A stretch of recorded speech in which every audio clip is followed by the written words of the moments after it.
Assalamualaikum warahmatullahi wabarakatuh. Bismillahirrahmanirrahim. Alhamdulillah wassalatu wassalamu ala Rasulillah wa ala alihi wa sahbihi ajma'in. Rabbi shrah li sadri wa yassir li amri wahlul 'uqdatan min lisani yafqahu qawli, amma ba'du.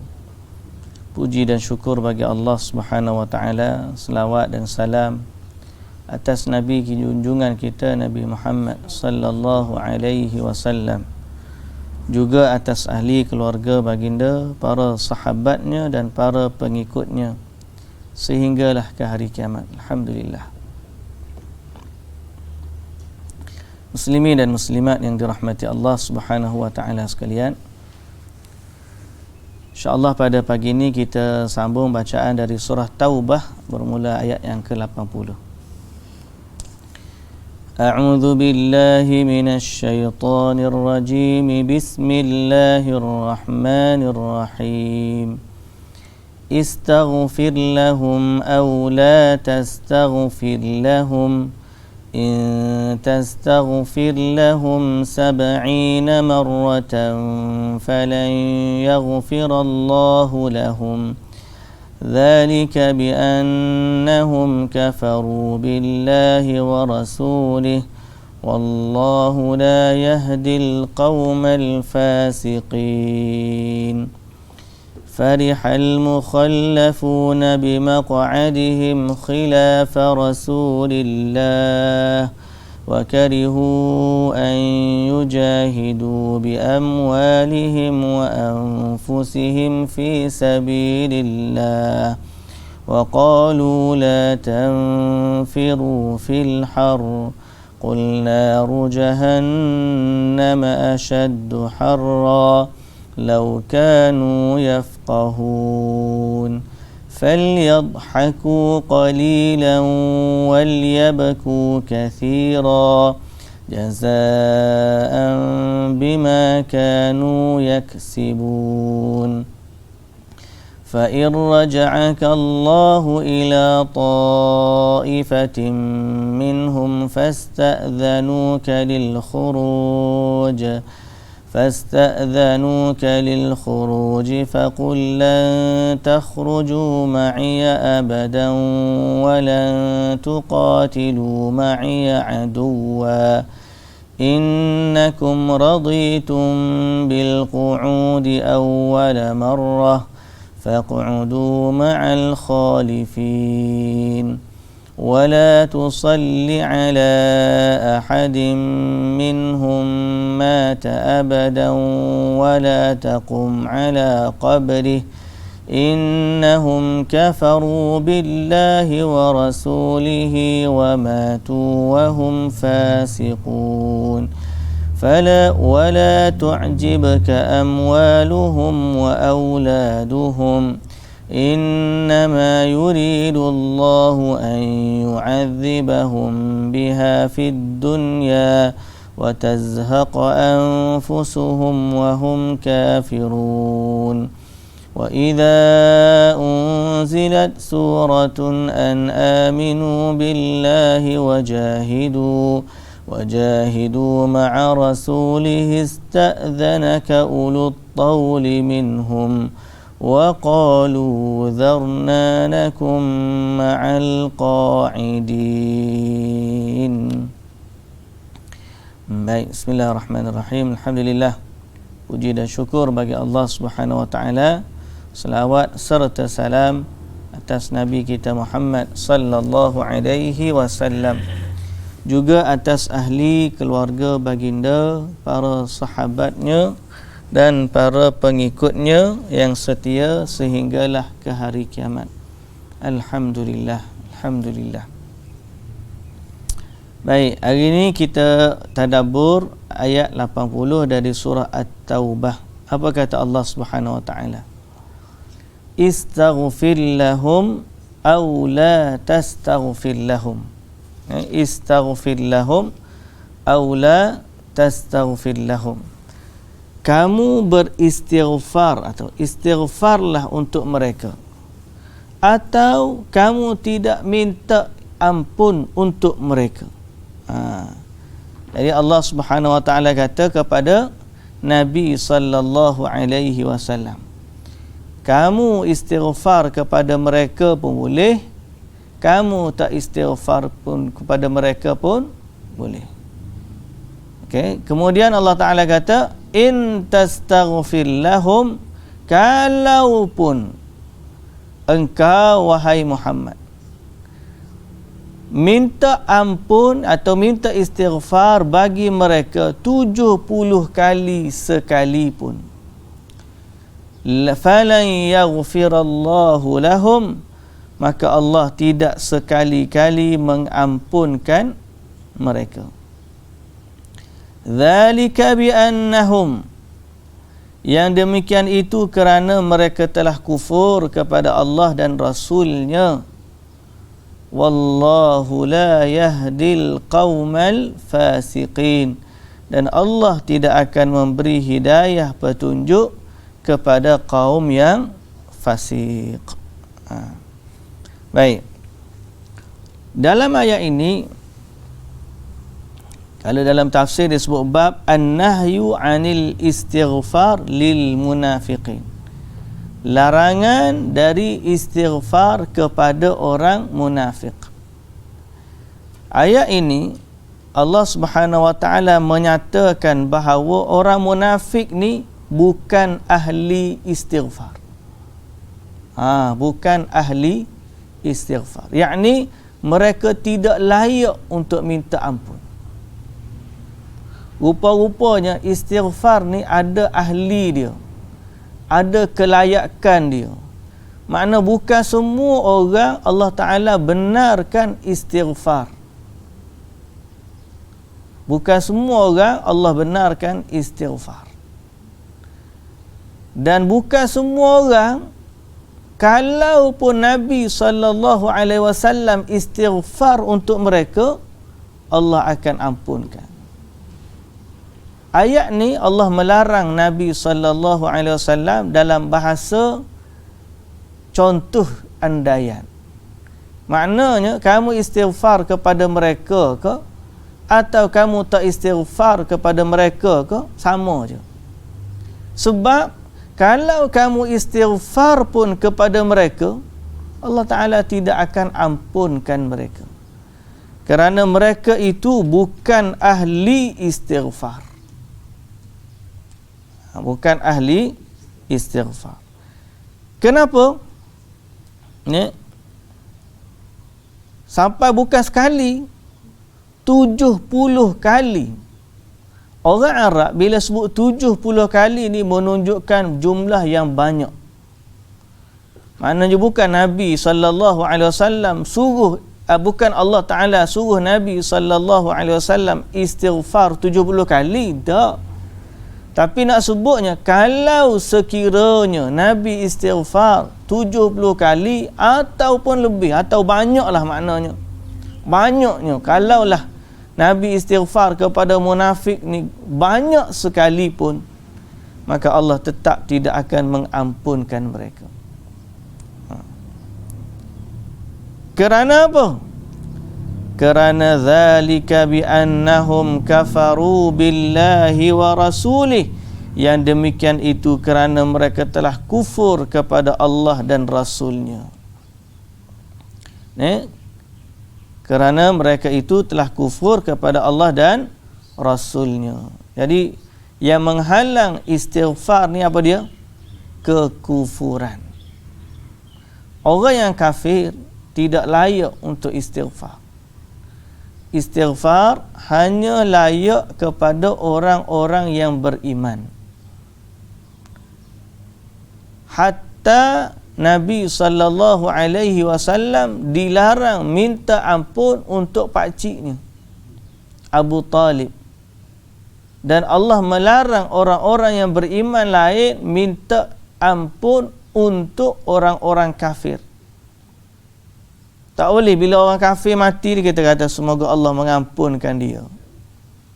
Tak boleh. Tak bagi. Hatta orang kafir tu banyak jasa terhadap Islam. Abu Talib ni banyak jasa dia terhadap Islam. jasa dia terhadap Nabi sallallahu alaihi wasallam dalam dakwah Nabi besar, bukan kecil. Tapi bila dia meninggal, Allah tak bagi istighfar untuk dia. Tengok betapa iman di sisi Allah ni besar, dan betapa kufur juga di sisi Allah ni besar. Ni boleh jadi manusia menganggapnya remeh. Tahsabunahu hayyinan, menganggap dia ni okey, alah, apa beza orang beriman dengan orang tak beriman? Kamu anggap sama. Tahsabunahu hayyinan, aku tengok dia serupa, orang ni beriman atau betul? Makan sama makan, kerja sama kerja, tinggal sama tinggal. Malah boleh jadi orang yang tidak beriman ni lebih baik perangai dia daripada orang yang beriman. Tahsabunahu hayyinan, kamu anggap dia tu okey, wa huwa indallahi azim, tapi sesungguhnya di sisi Allah dia sangat besar.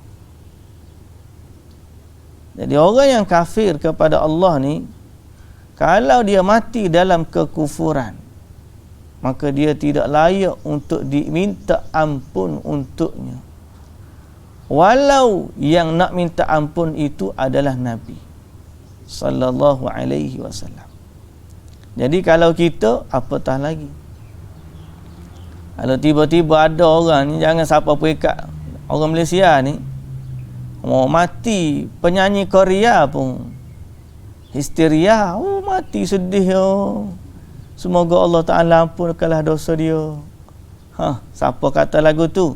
Kalau penyanyi Korea tu Kristian, maka orang tu telah melakukan keingkaran dan dosa kepada Allah, kerana istighfarnya kepada orang kafir telah melanggar perintah Allah Subhanahu wa taala. Allah Taala kata, "Ma kana lin-nabiyyi wal-ladzina amanu an yastaghfiru lil musyrikin."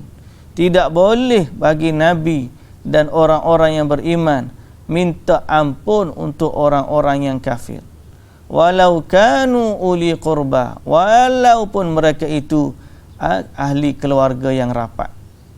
Nanti kita akan baca ayat ni juga dalam surah Baqarah, surah Taubah di akhir surah Taubah nanti, ayat tentang sebelum cerita Nabi minta ampun untuk orang-orang yang tidak pergi berperang, Ka'ab bin Malik dan juga beberapa orang sahabat dia. Sebelum cerita tu ada minta istighfar, Nabi dilarang minta istighfar untuk pakcik dia Abu Talib. Jadi maknanya istighfar ni kelayakan dia utama adalah iman. Jangan sangka iman itu biasa saja. Kita tak tahu sampai di hari akhirat rupa-rupanya. Allahu Akbar. Sebab itu ulama ahli sunnah wal jamaah, ulama yang sebenar, mereka ini akan menitik beratkan soal akidah, kerana akidah adalah simpulannya iman. Dinamakan akidah kerana dia menyimpul. Apa yang dia simpul? Dia simpul keimanan. Simpulan keimanan kita panggil akidah.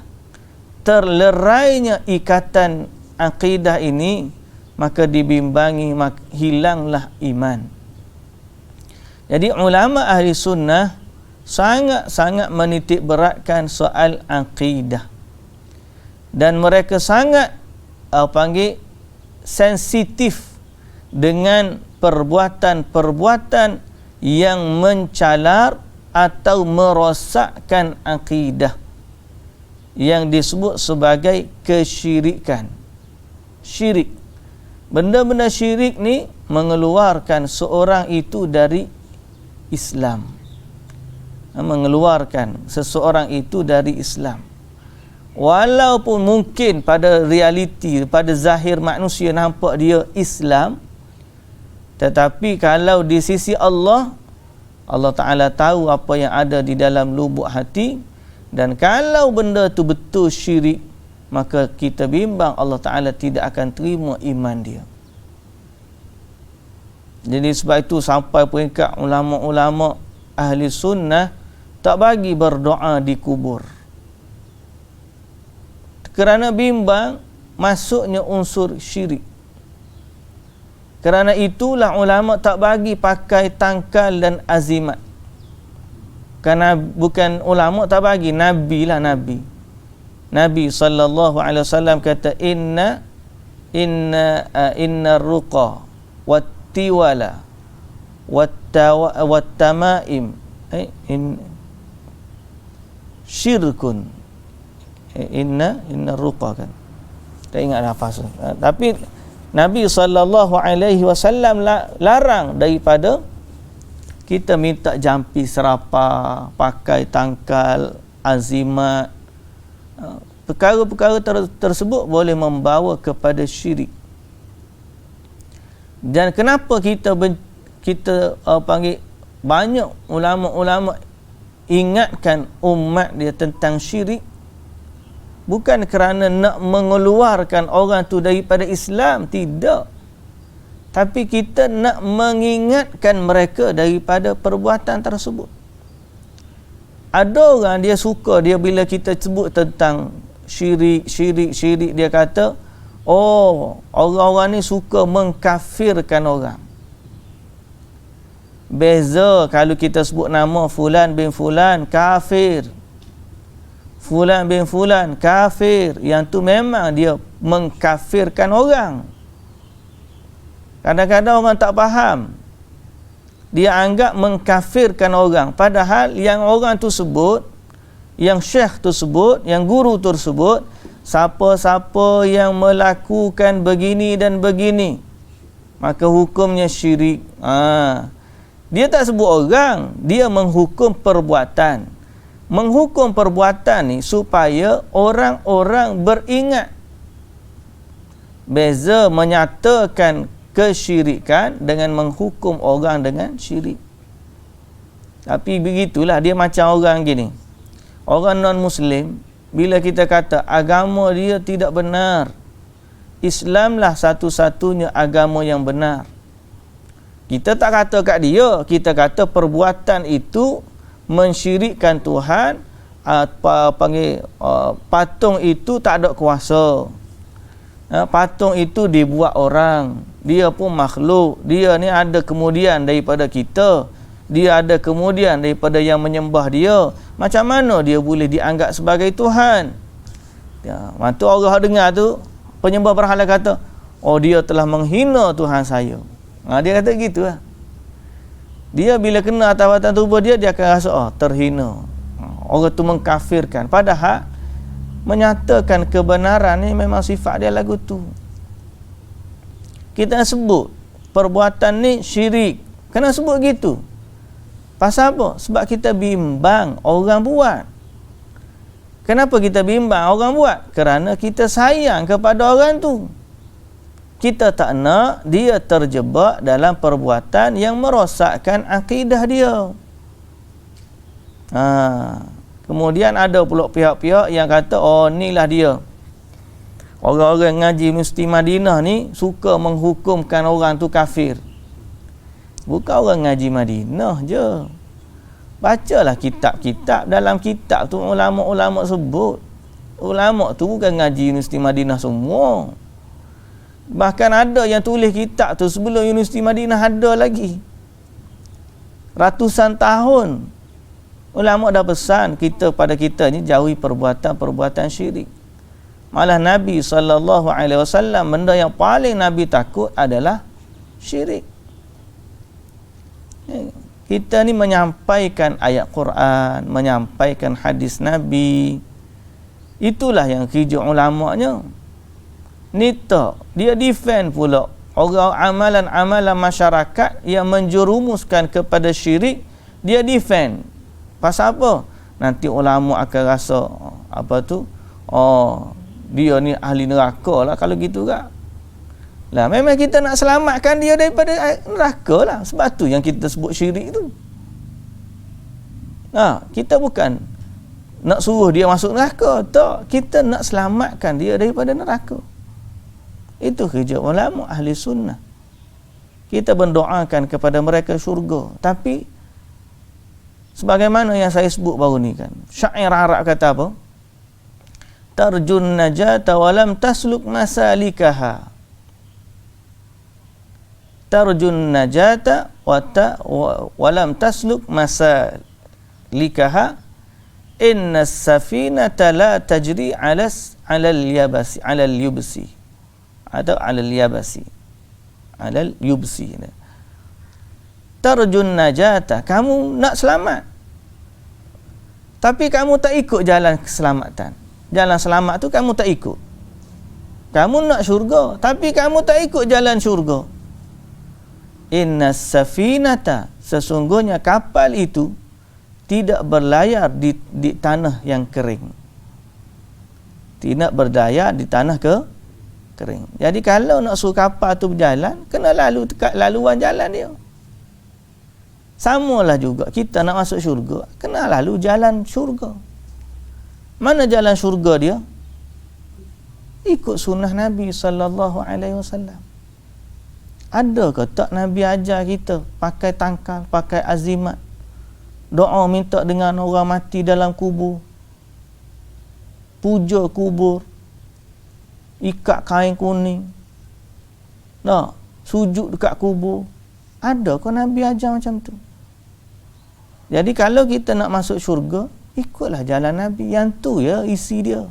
Poin yang paling utamanya, kita nak ikut jalan Nabi. Itulah poin utama dia. Ni duduk balah mensyirikkan, mengkafirkan, apa. Soal dia nya, hak Nabi sallallahu alaihi wasallam buat yang mana? Kita ikut yang Nabi, selesai. Ni kita ikut jalan lain daripada Nabi. Kemudian bila orang kata kita syirik, bila orang kata perbuatan tersebut tu boleh membawa kepada kesyirikan, kita pula dia panggil trigger. Bahasa lah ni koyak lah. Kita pula koyak. Orang sebut perbuatan, bukan nama. Tapi oleh kerana dia yang buat, dia rasa orang mengkafirkan dia. Jadi itulah masalah dia. Ulama hijrah dia menyelamatkan umat, kerana mereka adalah pewaris Nabi. Tugas Nabi sallallahu alaihi wasallam ialah menyelamatkan umat dari api neraka. Nabi sallallahu alaihi wasallam bagi sebut satu perumpamaan bahawa Nabi ni sallallahu alaihi wasallam seperti seorang lelaki yang menyalakan unggun api. Tiba-tiba datang serangga-serangga di tengah malam nak masuk daripada api, nak ke dalam api tersebut. Nabi sallallahu alaihi wasallam kata, lelaki tersebut halau binatang-binatang ni, jangan bagi masuk dalam api.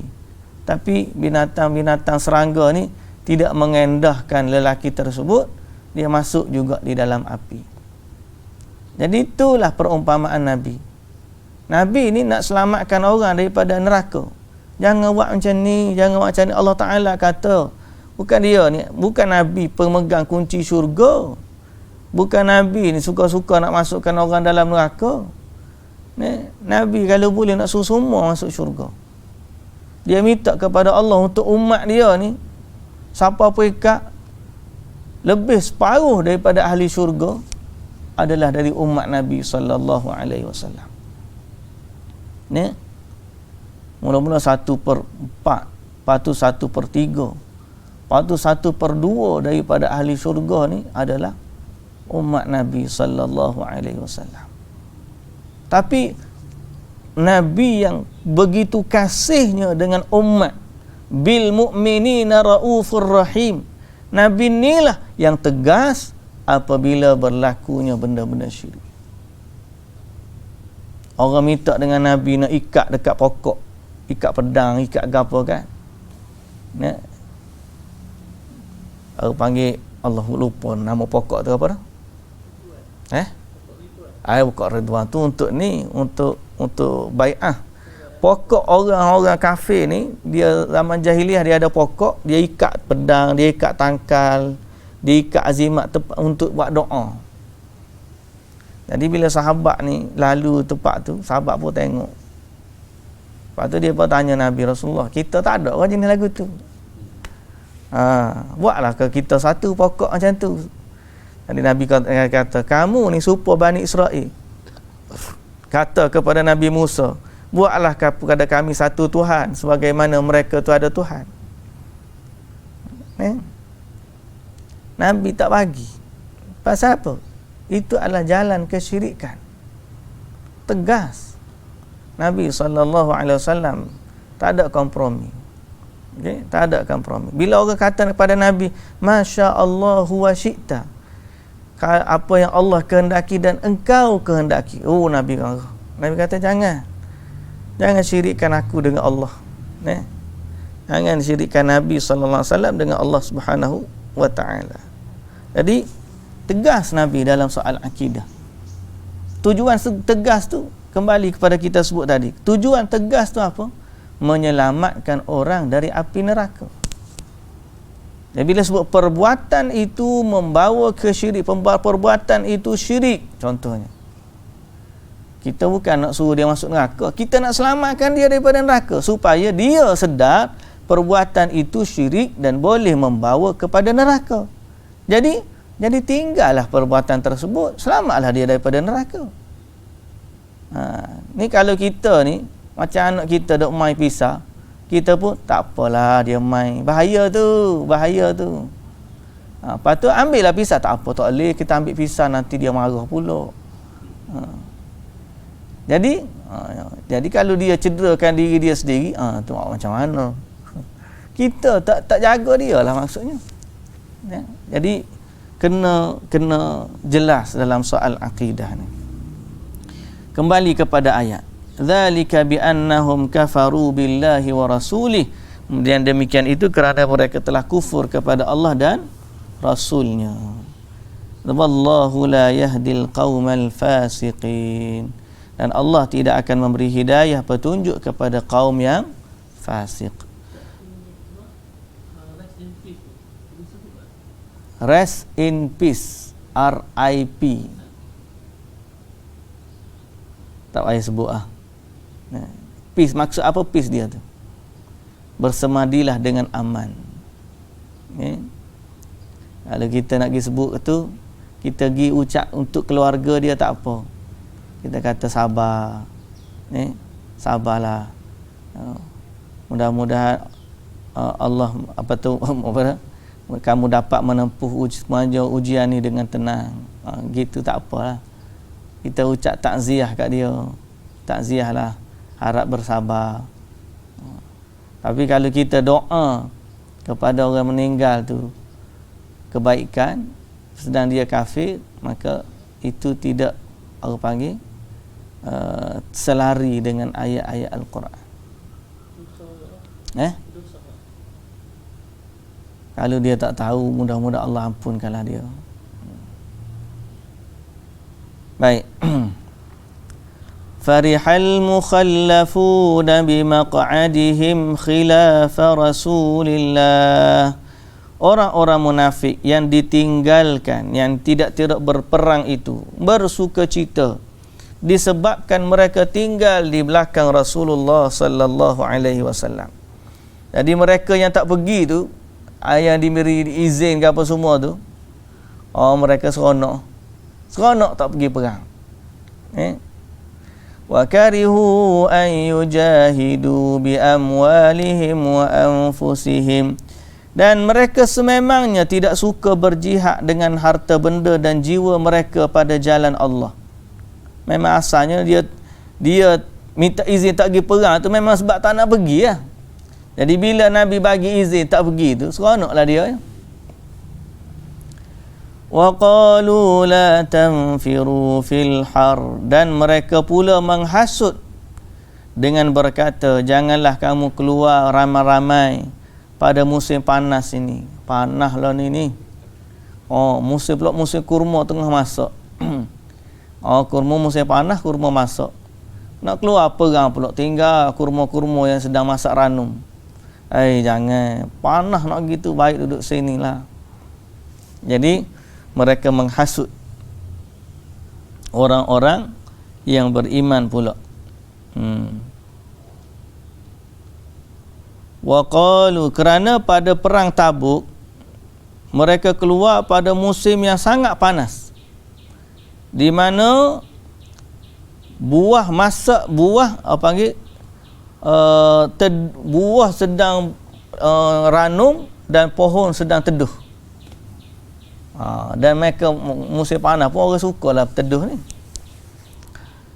Wa qalu la tanfiru fil har, janganlah keluar musim panas ni. Qul naru jahannam ashaddu harra, katakanlah wahai Muhammad, api neraka Jahannam itu lebih panas membakar dari yang kamu rasa panas sekarang. Lau kanu yafqahun, kalaulah mereka itu orang-orang yang memahami. Orang-orang yang memahami.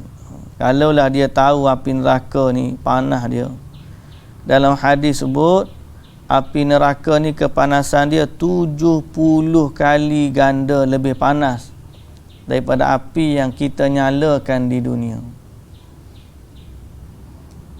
Ni sehingga panas tak panas dia, letak bara di tapak kaki menggelegak otaknya. Panas tak panas dia. Allahu Akbar. Tapi tubuh tak hancur. Tu yang boleh menggegak tu. Atas dunia ni tubuh hancur lah. Kalau kena lagu tu hancur. Macam orang jatuh dalam, kalau kawah gunung berapi lah sebagai contoh, hancur. Tengah tulang-tulang sekali hancur. Tapi kalau sampai hari akhirat, tak ada dah istilah mati. Yang tu yang dahsyat, siapa boleh mendidih, menggelegak otak tu. Kerana apa? Kerana dia tak mati. Tak mati. Kena bakar tu. Kalau bakaran begitu dunia, habis dah. Berhenti dah. Maknanya bila hangus, habis, mati. Tapi akhirat besok tidak. Okay? Dan yang letak bara di tapak kaki menggelegak otak tu adalah yang paling ringan. Disebut dalam hadis Bukhari dan Muslim, inna ahwana 'ala an-nari 'adzaban yaumal qiyamah liman lahu na'lani wa shirakani fi min nari jahannam. Sesungguhnya orang yang paling ringan azab di hari akhirat di dalam neraka Jahannam ialah seorang lelaki yang diberi, atau seorang yang diberi pakai selipar, na'lani wa syirakan, selipar, yakni tapak selipar dengan 2 tali. Selipar Jepun lah kalau kita kan. Satu selipar dengan 2 tali yang diberbuat daripada api neraka. Yughla minhuma dimaghuhu, disebabkan selipar tersebut menggelegak otaknya. Kama yaghlil mirjal, seperti mendidihnya cerek. Mendidih otak tu seperti mendidihnya cerek. Allah, tak boleh nak bayang azab dia. La yara anna ahadan min ahli an-nar ashaddu azaban minhu, dan dia tidak rasa, dia berpendapat tidak ada orang yang lebih berat azab dia daripada dia. Tidak ada orang yang lebih berat azab daripada dia, padahal dialah yang paling ringan azab neraka. Hak paling ringan tu dia rasa dialah yang paling berat. Jadi kalau hak berat lagi tak tahulah. Jadi nak banding panas tu dengan panas pergi perang di musim panas, Allahu Akbar, tak boleh nak banding. Jadi Allah Ta'ala kata, kalaulah dia tahu, kalaulah dia tahu bahawa dia sifat gembira dia tidak pergi berperang tu, dan dia kata kepada orang jangan pergi perang musim panas, sebab panas sekarang ni, katakanlah neraka lagi panas daripada tu kalau kamu tahu. falyadhaku qalilan walyabku kathira.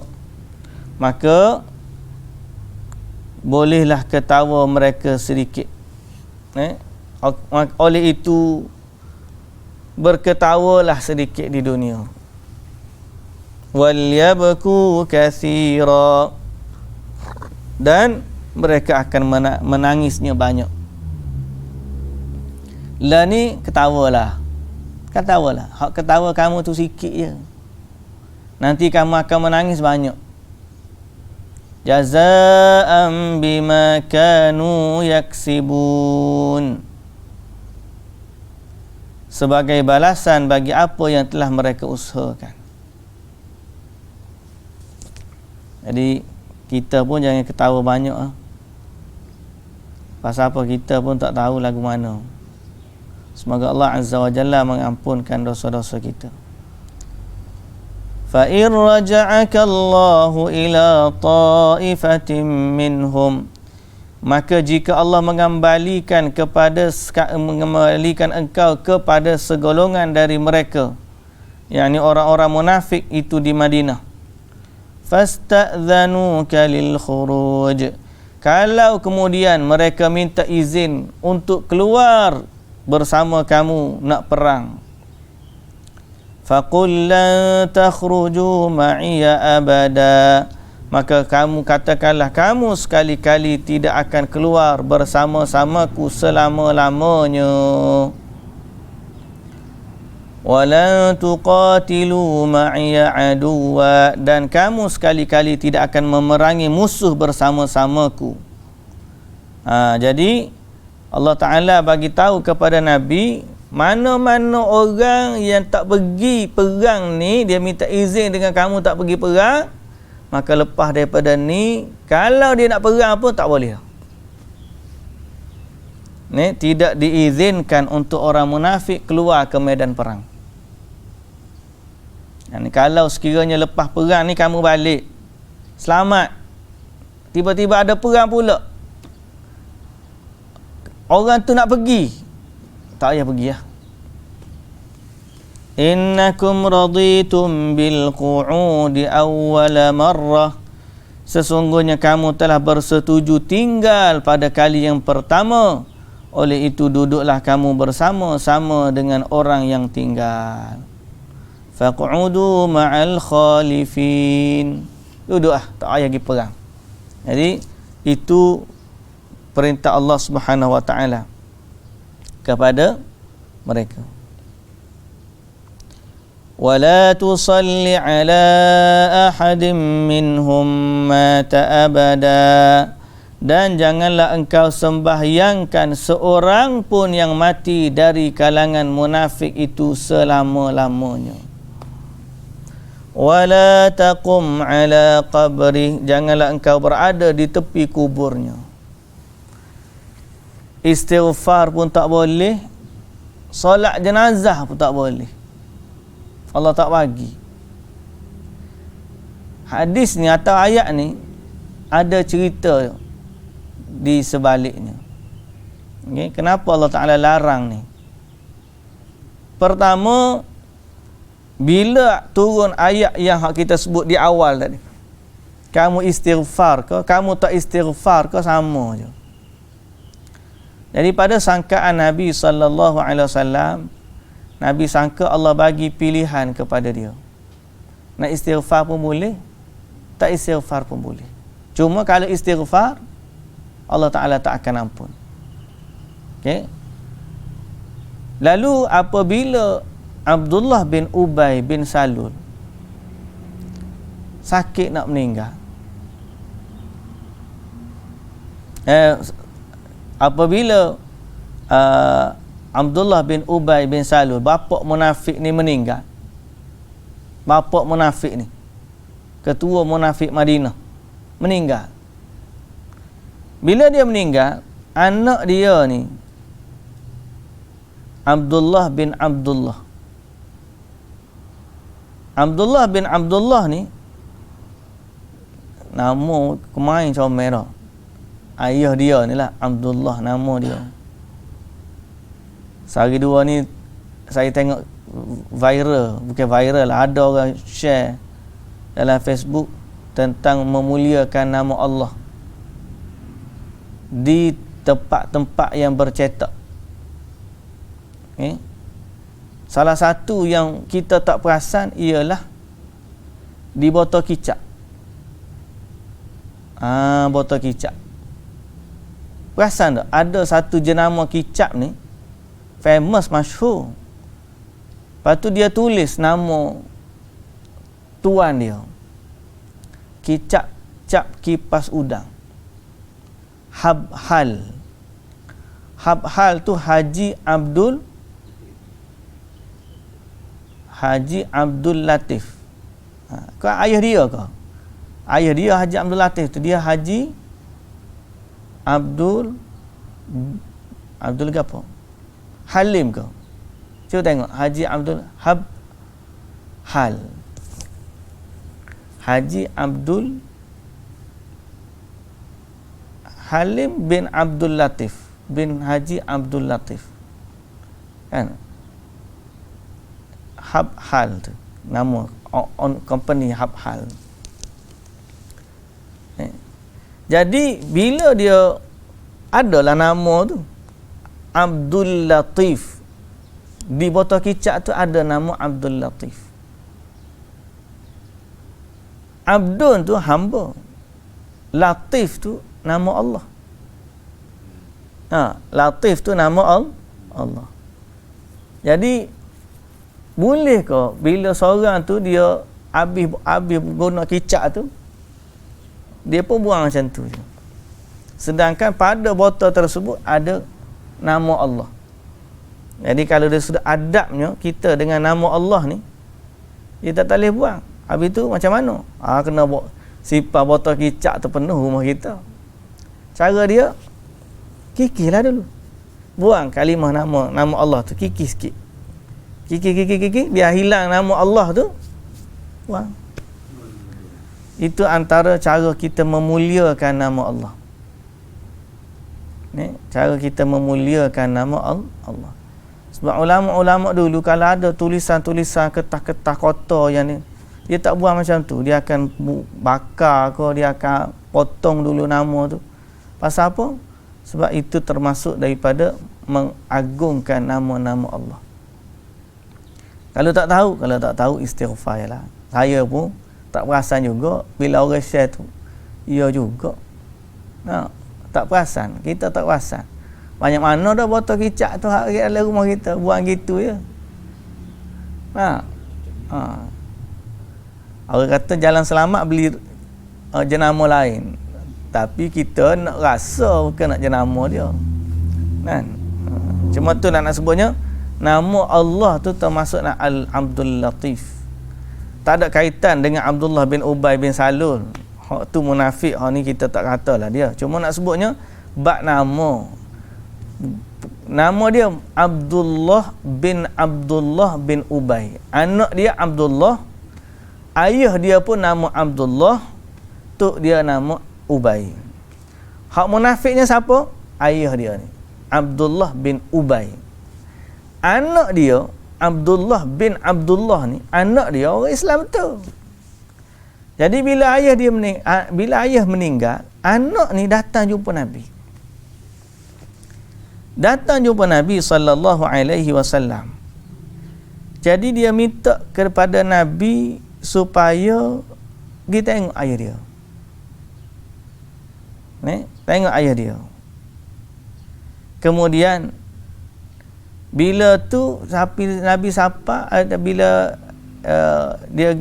dia minta dengan Nabi sallallahu alaihi wasallam supaya Nabi bagi baju dia untuk buat kafan pada ayah dia. Muka ayah dia ni orang yang dihormati. Bukan orang biasa, orang yang dihormati, bangsawan asal di Madinah tu. Ayah dia ni. Cuma masalah dia ialah masalah akidah. Sebab tu kita sebut di awal tadi. Orang ni dihormati di Madinah. Bila dia mati, anak dia datang jumpa minta Nabi untuk pergi, Nabi pergi.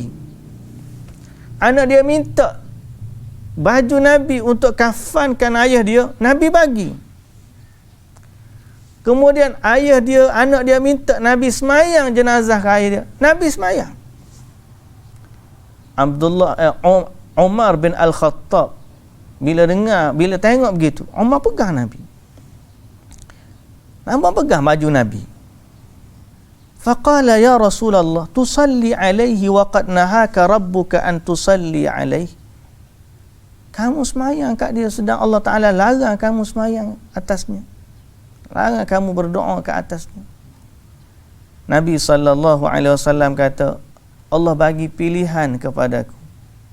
Ayat awal tadi. Nabi faham. Istaghfir lahum aw la tastaghfir lahum. Kamu nak istighfar kepada mereka ke? Kamu tak istighfar pun kepada mereka? Sama. Nabi tahu dah kalau aku istighfar pun Allah Ta'ala tak akan terima. Tapi Nabi begitu sebab Nabi nak jaga hati anak dia ni. Kan? Jadi Nabi tahu istighfar dia pada sini tak ada, cuma Nabi kata Allah bagi pilihan kepadaku.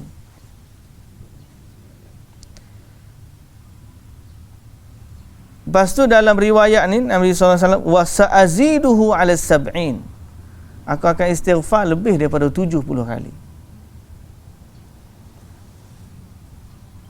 Qala innahu munafiq. Umar kata, Rasulullah, dia munafik. Dia ni orang munafik. Umar tegas pada masa tu. Dia ni antara kecerdasan Umar Al-Khattab radhiyallahu anhu. Umar kata, Rasulullah, dia munafik. Tak payah semayang kat dia. Nabi kata, Allah bagi kepadaku pilihan. Fa anzalallahu azza wa jalla. Kemudian Allah turunkan ayat ni, wala tusalli ala ahadin minhum mata abada. Jangan lagi kamu semayang kepada orang-orang munafik itu selama-lamanya. Okey. Dan diriwayatkan dari Umar Al-Khattab radhiyallahu anhu, dia kata ثم صلى عليه ومشى معه وقام على قبره حتى فرغ منه قال فعجبت من جرأتي على رسول الله صلى الله عليه وسلم والله ورسوله أعلم.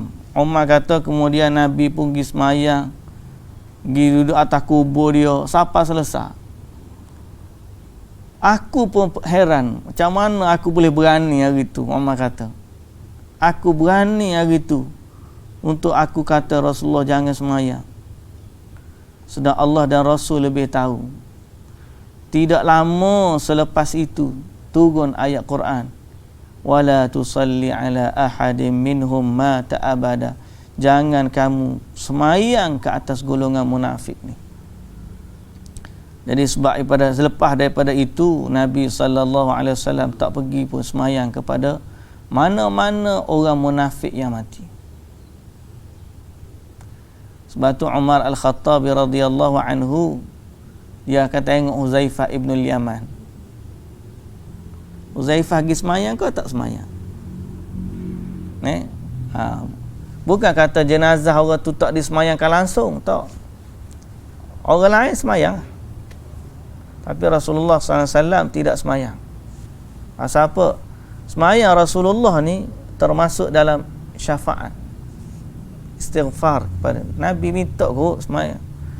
Lepas tu saya, kalau ada orang boleh disemayangkan jenazah dia di Masjidil Haram, maka bab syafaat tu berat, besar. Berapa ramai orang doakan dia. Jadi Allah Subhanahu wa taala larang Nabi. Innahum kafaru billahi wa rasulih. Sesungguhnya mereka telah kufur kepada Allah dan Rasul. Wa matu wa hum fasiqun. Dan mereka meninggal dalam keadaan mereka fasik. Ni bahayanya akidah yang rosak kan. Wala tu'jibka amwaluhum wa auladuhum. Dan janganlah kamu dikagumkan atau tertarik hati kerana harta benda mereka dan anak-anak mereka. Jangan sebab anak dia ajak kamu pun pergi.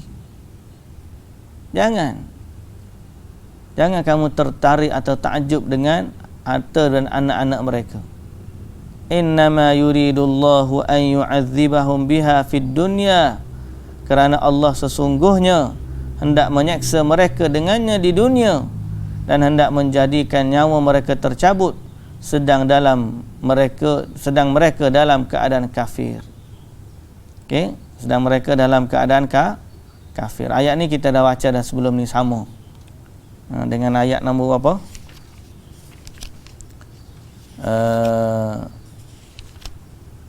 Ayat nombor 55. Kita dah baca dah.